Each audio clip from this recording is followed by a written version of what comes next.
Where do I buy a bottle of that? I need some of that. I can't remember to put my pants on.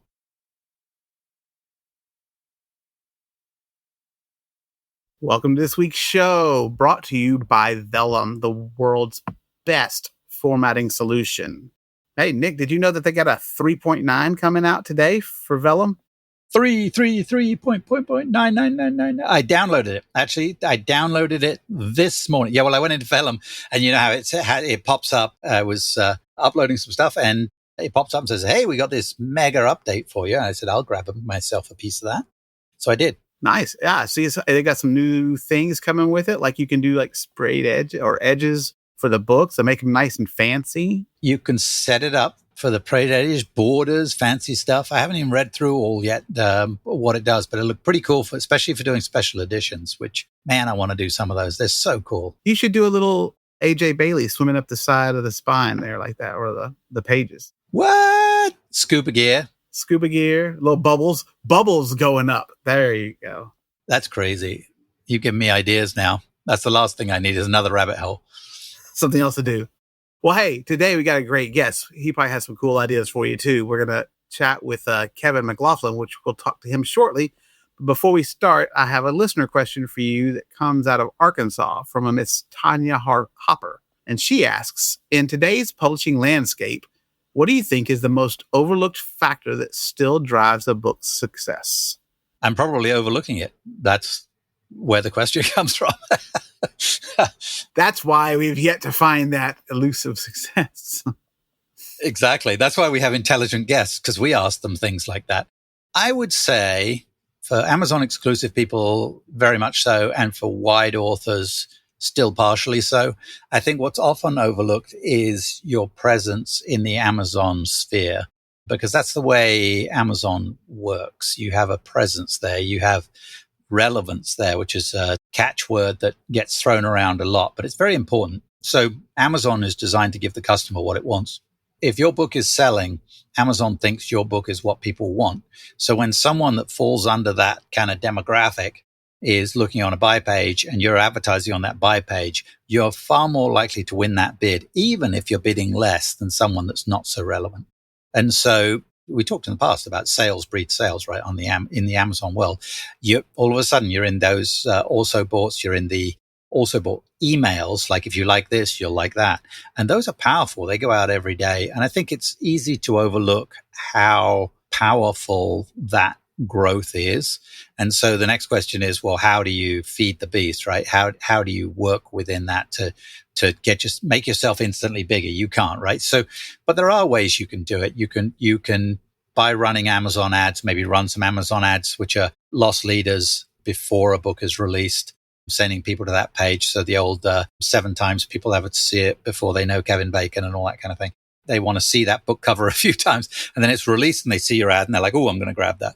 So there are various things, but that would be my answer. How about you? Yeah, that's actually a really good answer. I do think a lot of people, especially newer authors, think you just publish a book and it's just going to get picked up, and then they're very frustrated by the fact that it doesn't.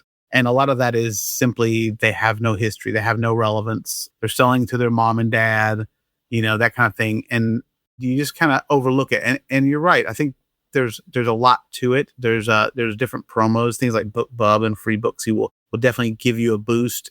And then when you start adding ads on top of that kind of thing is what grabs hold of Amazon's attention. And they're like, oh, well, Amazon wants to sell books. They don't want to have books on their site that aren't selling, because they make money when you sell a book. So they're not going to try to do it for you per se. Well, this is how they do it is they try to use their algorithm to help you. But if you're not going to sell, then they're not going to put a lot of energy toward it. So you have to think about how the relevance works. And there's some great people out there who are way smarter than we are about relevance and the algorithm.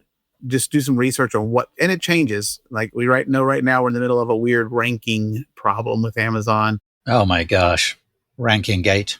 So that those things change, and you got to be able to stay on top of it. So being current with that kind of thing is important. And that's why I keep you around, Nick, because I can never keep up with it, but you always tell me when it's current. We're both in bad shape if our best sources are each other, that's for sure. Well, hey, our guest today is very current. He's going to have lots of information, and he's the kind of guy you want to listen to when it comes to this kind of thing. But this week we have Kevin McLaughlin, who is a best-selling Amazon sci-fi and fantasy author of more than 100 books. I was trying to look on his Amazon page, and it was insane. I was like, wow. So let's welcome Kevin.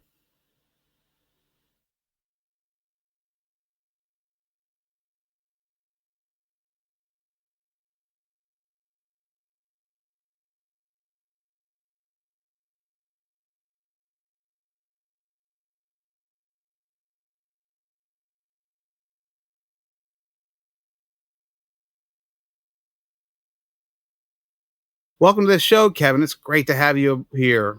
Thanks for having me. It's good to be here. So we want to kind of just start off, like, how did you get started writing? When did you become published? Just kind of get a real quick background on what you do and tell the listener about that. If you want to go to the beginning, you got to go back really far. When I was 5 years old, I started reading The Hobbit when I was in kindergarten. My kindergarten teacher saw me reading it and said, "You can't read that." And I was like, I clutched the book to my chest and said, "My mom said I could." And she's like, "No, you can't actually read that, can you?" So I read a page of it. And the next thing I knew, I was in special classes where I was having my reading level evaluated and stuff. I went on to read The Lord of the Rings in first grade, and that's when I first started writing. I wanted to start making some of this stuff. So I wrote my first short story, and I won in elementary school. It was like first through fifth grade writing competition. I took second place, my short story. It was a science fiction story. I cribbed a lot from Star Trek. The Earth had been knocked into an orbit closer to the sun. The polar caps had melted. The whole world was flooded. And we had floating cities. The disaster had brought people together. And we had a world government, and we were starting to recover from the disaster. And then aliens arrived and taught us how to build star drives and took us into space. Oh, my God. And that got second? Who the hell got first? We got to get them on the show. Fan fiction for the Purple Panda Eater. I don't know. What? I don't remember anything more than that, except my mom was really offended that something as unoriginal as that took first place when her son took second. You got beaten by Barney. That would make a great book now. It's on my agenda. I do want to someday write that as a series.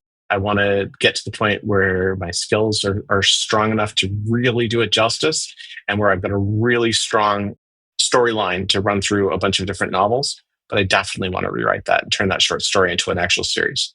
You should call it Waterworld. Yeah.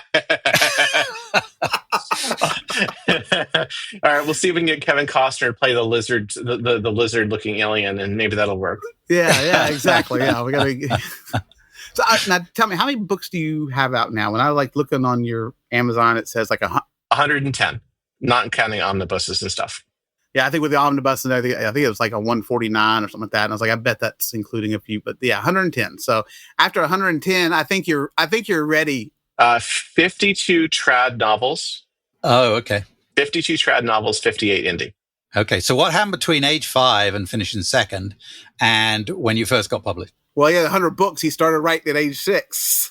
Yeah, I wrote off and on for forever. There was when I was a teenager, TSR was printing novels, and they put out open calls for entries. And I wrote like half a novel back then. And I would write short stories here and there. I did some creative writing in college, and I was published. That was my first real publication, was in college. I was published by the university's journal. And I won an award for that short story, got $200 prize for it, all that fun stuff. So that was nice. If I had kept going at that point, that was like the early 90s. By the time the indie revolution started, I would have had like a dozen or more novels ready to go, and I would have been Amanda Hawking. but I didn't. But I did mail a copy of the $200 check to the Purple Kid. Yeah. So I kind of drifted. I realized that by the late 90s, I realized there's way too much luck involved in publishing. It's not a viable career path for me. And I went and did other things. I was teaching martial arts for a long time. I joined the Army. I was on active duty for 6 years. Got back from that, went to nursing school, became a nurse.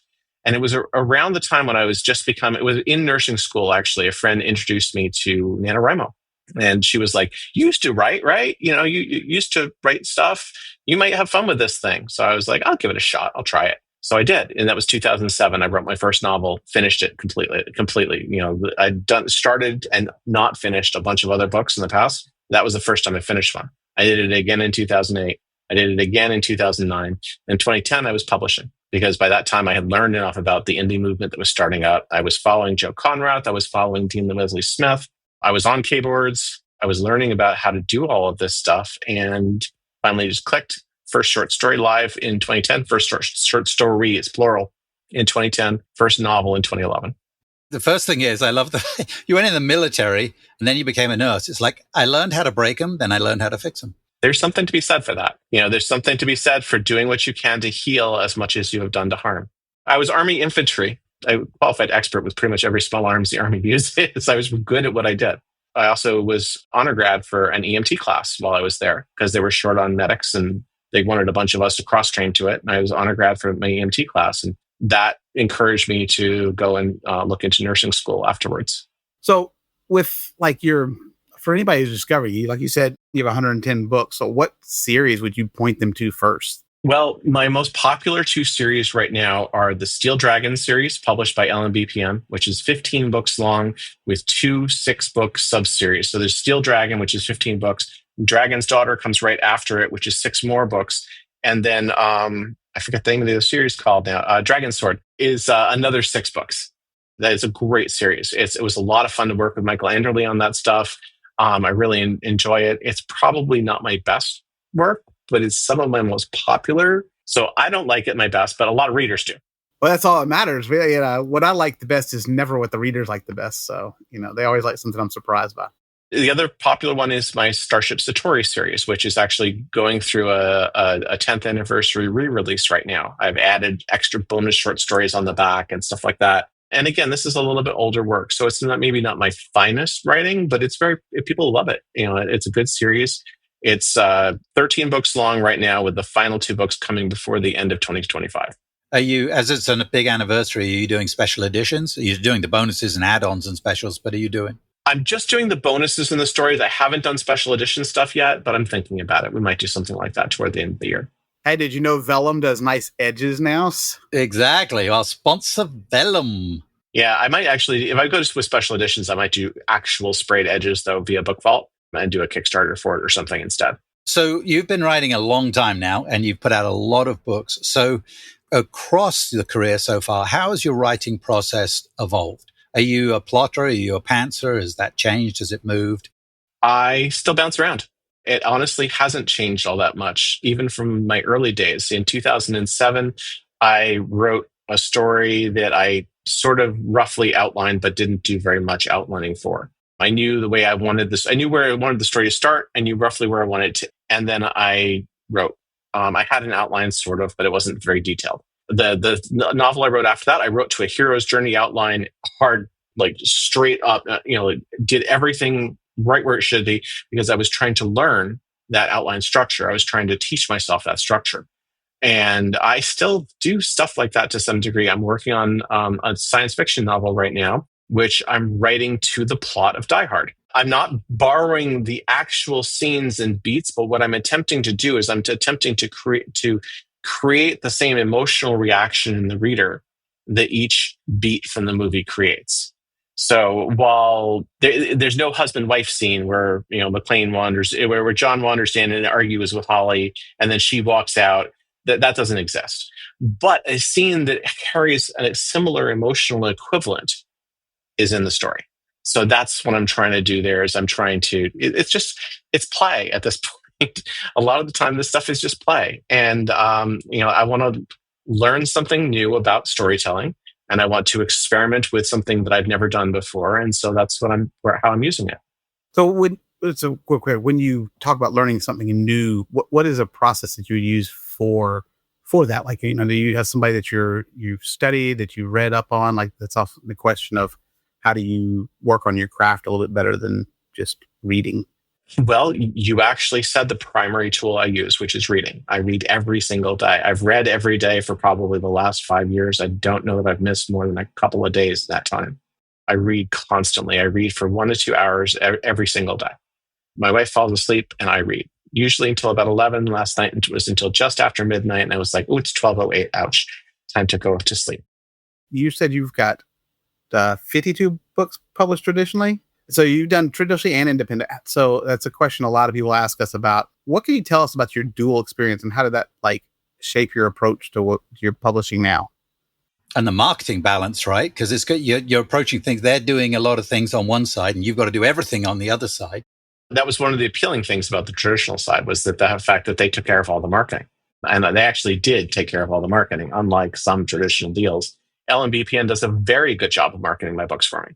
That's Michael Anderle's company. So what happened was I wrote a whole bunch of indie books. I was like 20 or 30 books into my indie career, and I was becoming pretty decent friends with Michael. And he's the guy that founded 20 Books. He was like, hey, do you want to co-write something? I think it was 20 Books 2019 that he was chatting me up about it. I was like, sure, we can try that. So he and I sat down for a few days and we hammered out a series idea. And then what was happening was I was writing the beats for it, and then he was writing the story for it. And then I would go back over the story and do edits and add some of my voice back in, stuff like that. And then we published it. And that was the Steel Dragon series that we talked about earlier. It worked out really great. So we did a Dragon's Daughter. That worked out really great. So we did the Dragon's Sword. And then after that, we continued just going with other stuff. We tried a bunch of other experiments. There was a great little trilogy that actually I wrote wholly. That my only LMBPN work that I did all of the writing for was a Dragons and Dice series. I actually really love that little trilogy. It sold like crap, but it's an urban fantasy that I was really delighted to write. That was a lot of fun. But it was taking me away, because I was doing 12 books a year from LMBPN. It was taking me away from indie. And I wanted to be able to build up my own backlist again. I had gotten away from doing as much of my own work, and that was hurting me financially in the long run. So I took a break from LMBPN. Might do something with Michael again at some point. Certainly, it's been great working with them, but I wanted to get some more of my own backlist in place.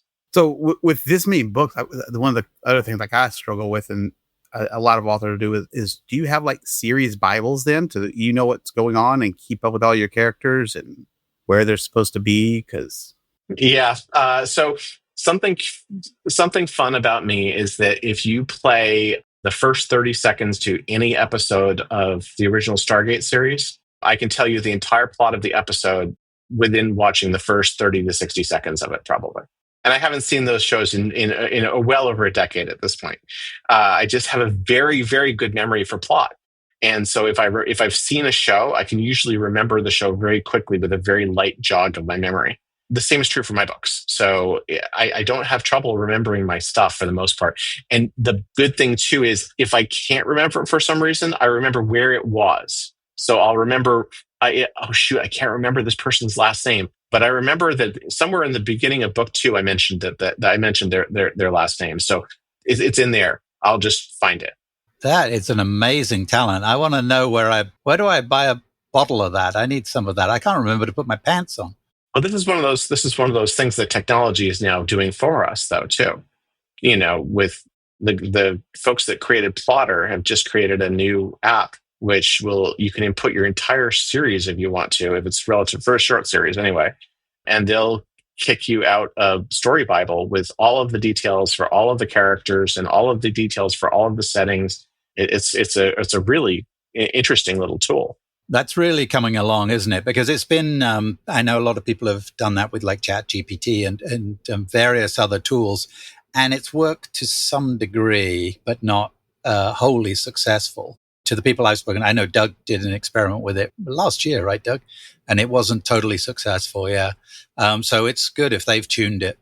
It's gotten better. I mean, it's amazing what it's done the last year, but it's definitely gotten better. But it still can sometimes, give me a character name that I'm like, I know that character's not in the book, and they just makes up a character sometimes. So, well, with all of these tools, the real answer is always for the foreseeable future anyway, is going to be like trust but verify. Always read over, always have the human reviewer checking to make sure that everything's right. And then once you're done with that, but then when you're done with that, you have your story Bible. So if story Bible is something that you need, then now the computer can just make this for us, which is a big time saver for writers. So while we're talking about a little bit about AI and ChatGPT, one of the things that I love about you is it doesn't matter what group I'm in. I always see somebody make an AI post and your name always pops up as somebody with a reasonable explanation or answer to whatever the question is. So I guess kind of when we first started seeing AI tools like ChatGPT come out, what was your first impression about this? And then like How can we as writers take advantage of that? Well, my first impression was probably I was one of the earlier folks who realized this stuff was coming. I chatted with Joanna Penn about it back, I think, around 2017 or so. This was still when it was like just barely on most people's radar. But when the first GPT 3.5 or whatever it was came out, my reaction to it was probably raw terror. Because you've written about so many things that involve this sort of thing taking over humanity. I didn't actually see it as being likely to take over humanity, but I did see that it was going to improve very rapidly and that it was already writing halfway decently. Not great, not even good, but it's grown a lot in the last like 4 years or so. It's enormously better than it once was. And so, I was like, well, is this the end of my job? I've been a writer for full time for a while now. This is a good gig. I like it. I want to keep it. How do I maintain that? Well, what I did was I did a deep dive. I started studying everything I could about AI. I wanted to learn about this thing to find out what was going on. I've even written a couple of very large chunks of novels. I've written like 3 novellas and the parts of like 2 or 3 other like half of like 2 or 3 other novels using AI. None of them are published. None of them have. I've even taken the time to go through all of the required edits that would be needed to bring them up to speed. But what I was doing was I was trying to learn how to do this. What is involved? What is it taking away from the process? What is it adding to the process? Is this something that I want to do? Probably spent like 2 years struggling with this stuff, trying to figure out about this stuff. My wife was driven crazy by it, I think, because she's like, just stop. When I eventually decided for me was that having the AI write for me was just no fun. It was taking away all of the parts that I love most. I hate revision. I can't stand it. I worked for years to get to the point where where my drafts are 99% identical to my finished published copy.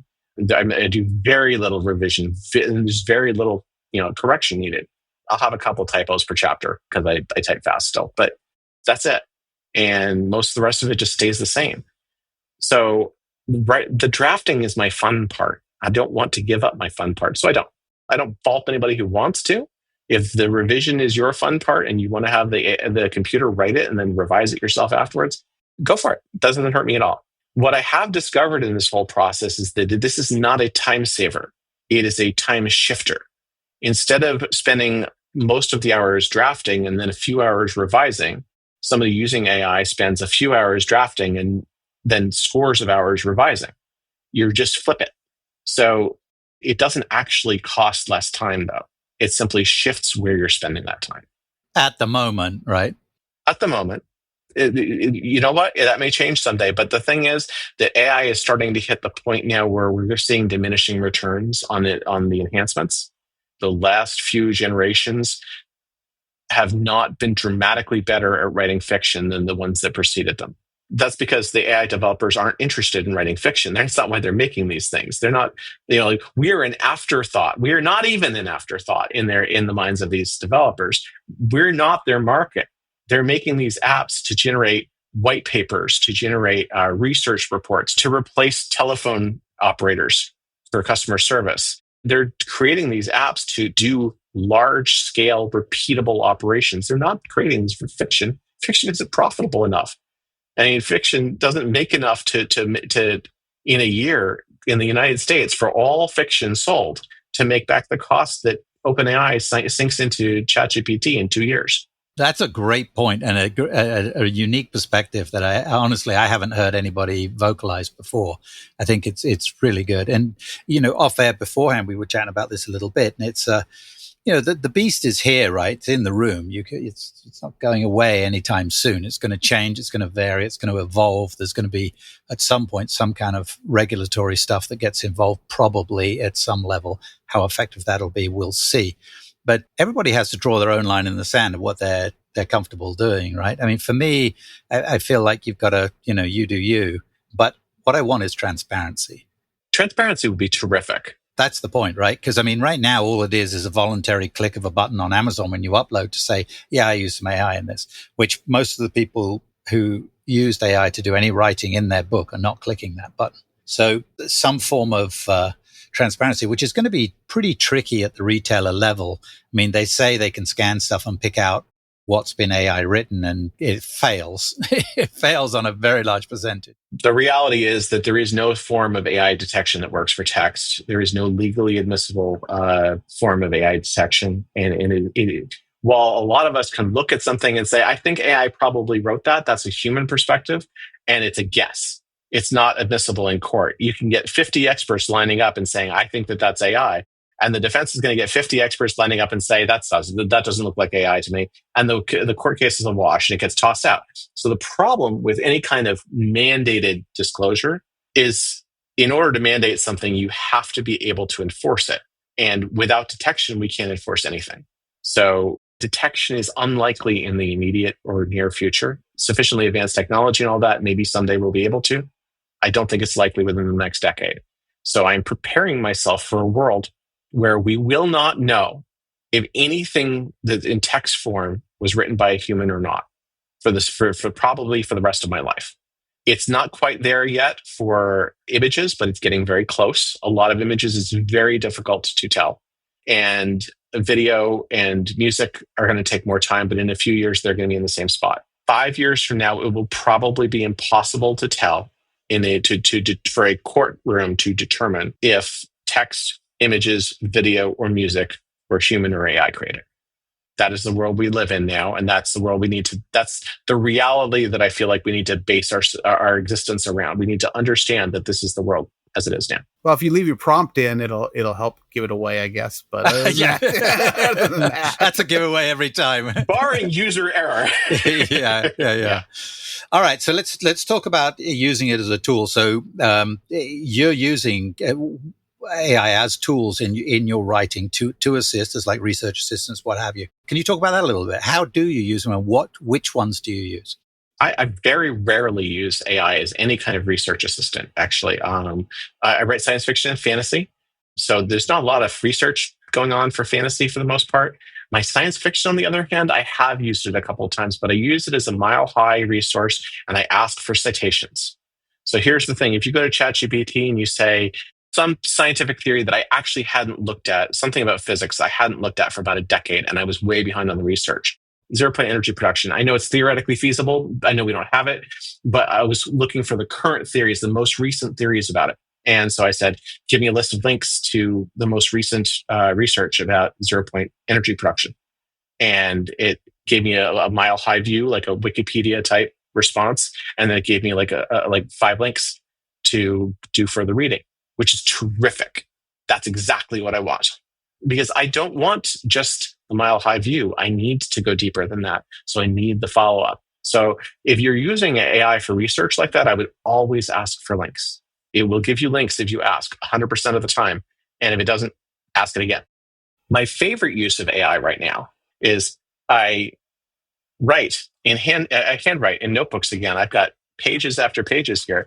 So all I do is I aim my camera at the page, I take a picture, and then I upload the picture to ChatGPT or whatever other thing I want and ask it to please transcribe this into editable text. Boom. All of a sudden, so close to 100% accuracy, it might as well be 100%. And that's amazing because I haven't been able to write in notebooks reliably for like 20 years because it takes up so much time to retype it all. It's painful.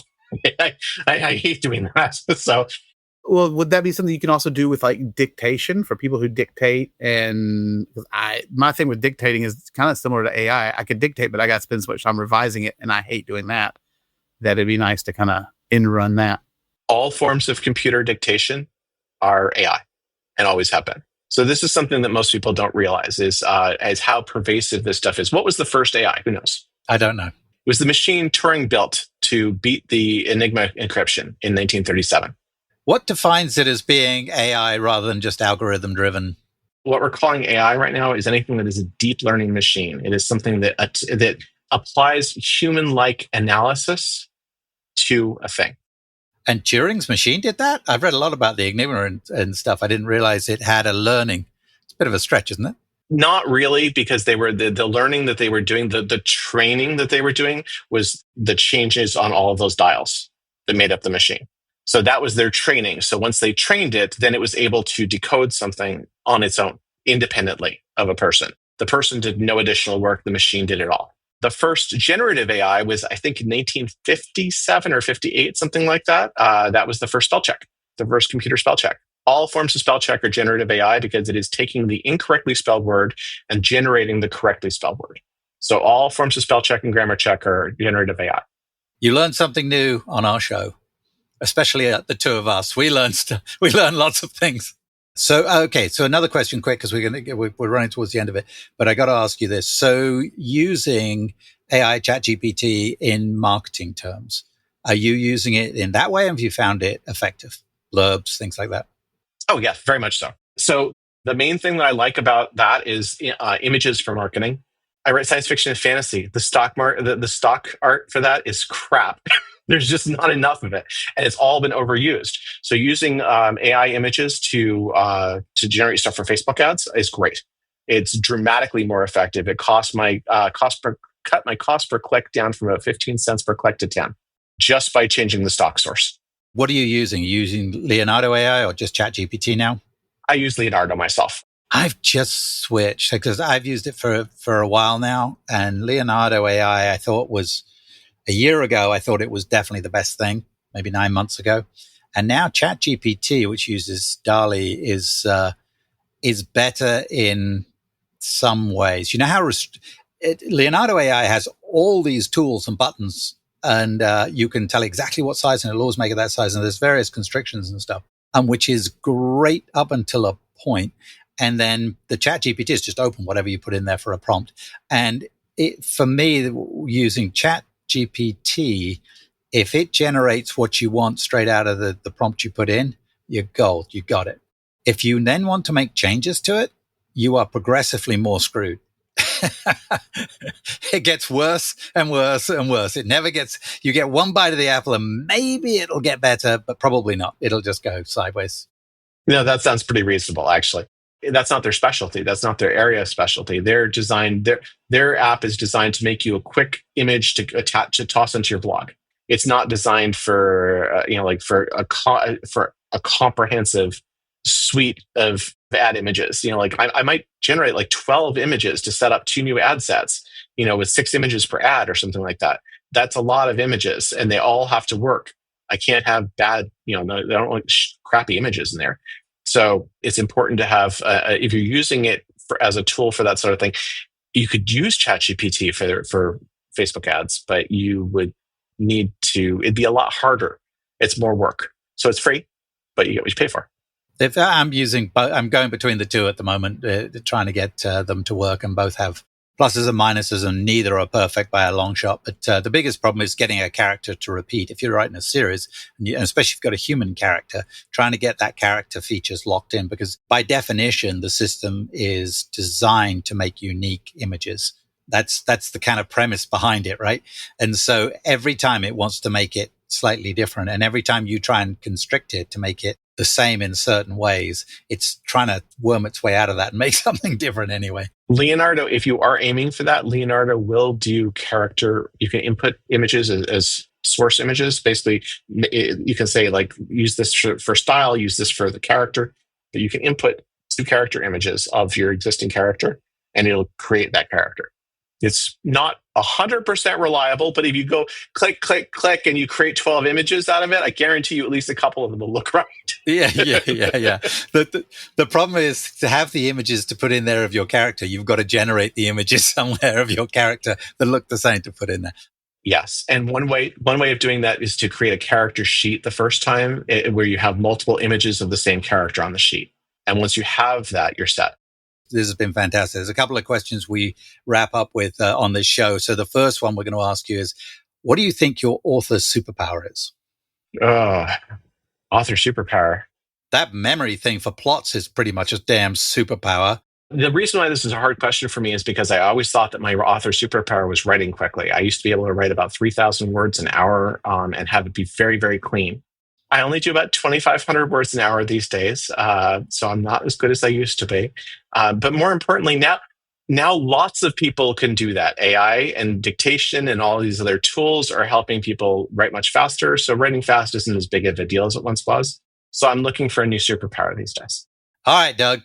Last question that we have. We have our wheel of questions for you. Oh my goodness. Okay. Oh, I know. It's very, in fact, I had it on the other side of the room. I forgot it. I was like, I don't know. There's an assortment on here of real brain teasers and some pretty benign questions too. Yes. It's a big spin this time too. I was like going for the dollar. All right, Kevin and Nick, you can answer this too. So what is your favorite late night snack? Well, for me, believe it or not, it's nuts. Walnuts, almonds, something like that. Just a little bit because it's heavy in the protein. So it makes me not hungry very quickly without eating a whole bunch of snacks. I don't like eating a lot very late. So if I'm eating anything, if I'm snacky and it's late, I want to go with something that's going to fill me without eating very much of it. Kevin, this was fantastic. Thank you so much for joining us. It's been a real pleasure and an insight, and good luck with the next 110 books. Thanks.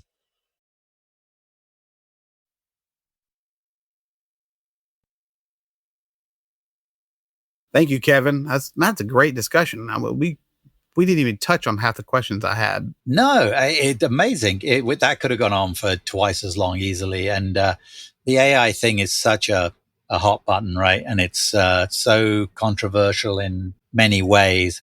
I think it's nice to be able to kind of get an idea of what it really is. Like there's a lot of misconceptions about it, I think. That's very true. And it's, you can call it the elephant in the room or what have you, but the elephant is in the room. It's not an imaginary one. It's here. I was gonna say, I find it kind of interesting. He said the one thing that I have seen a lot of people who are using AI say, which is it's not like you can just write me a book, I'd write me a tropical thriller and it spits it out. It doesn't do that. It takes, it might spit it out, but you're going to have to fix it if you want to have a book that's going to actually sell. So that was very telling. I think there was a couple of things he said that were really eye-opening for me. One is the fact that the AI developers don't give a hoot about fiction writing. That was one that makes a ton of sense. Now he vocalized it, and you think of it that way. That's probably true. But there's a lot of stuff around in the author industry that are now adopting AI and trying to adapt it to work better. But the engine that's behind it, that's what he's talking about, and they're not that bothered about fiction writing. So that, and then the point, like you just touched on, that it takes just as much time right now to fix it and make it right as it does if you can write it. Now he's talking about a guy that can write at a remarkable pace, right? But still, if you're writing at a decent, a sensible human pace, it's still going to take a lot of time to go through and make it right. But that only applies if you give a shit about the quality of the end product. And the crap that's going out there and being published AI written is that most of it's crap and it's rubbish, and it's going to continue to be crap and rubbish and have and be less so as time goes on and the product gets better. But it's still going to be that for quite a while yet. So it's not going to sell that well. If you want it to be good, then you've got to go in and spend time and make it a lot better and pull out all the plot holes. And you can spend as much time doing that. So the people that might use it as a tool to do some of the writing, that really care about what they're putting out there, are going to go back in and they're going to make it right. And their fingerprints are going to be all over it. So I think when you think of it in those terms, to me, it makes it a little less scary, because at the moment we tend to think of it as black and white, like, oh, these people are just punching out this stuff and AI writes the whole thing and they put it up there. Yeah. But it's not the same as when you write your book, if you're writing a quality book. And the readers know this. I mean, I know the world is an MP3 world where we just dumb music down and because it's cheap to do it that way. And we're going that way with everything, right? I mean, we're going to have I know the narration, the AI narration, that's another hot potato, but it's improving and getting better. But it's still, for most people with a discerning ear, it's not pleasant to listen to. And it misses the main points. It's getting better quickly, but it's along the same lines. I think quality reigns through. Somebody is going to want to buy quality still. So if you're writing a good book, whether you're writing it 100% because you type the keyboard, or whether you're writing it by having ChatGPT do some of the work for you and then you going through and making sure it's in your voice and the plot works. If you care about quality, you're still pulling out quality. Big thanks over to our friends over at Vellum for their support. And again, check out 3.9. It's exciting, and I'm going to be messing around with it this week for doing some uploads and stuff. So that's going to be fun. And go to tryvellum.com/2authors to find out more. You'll find our Vellum link in the show notes, as well as links for our other guests' information, as well as our books, our social media, You could also check out our newest book, Missing in Hawaii, which just came out, and it's exciting, fun. Otherwise, look for new episodes every 2 weeks.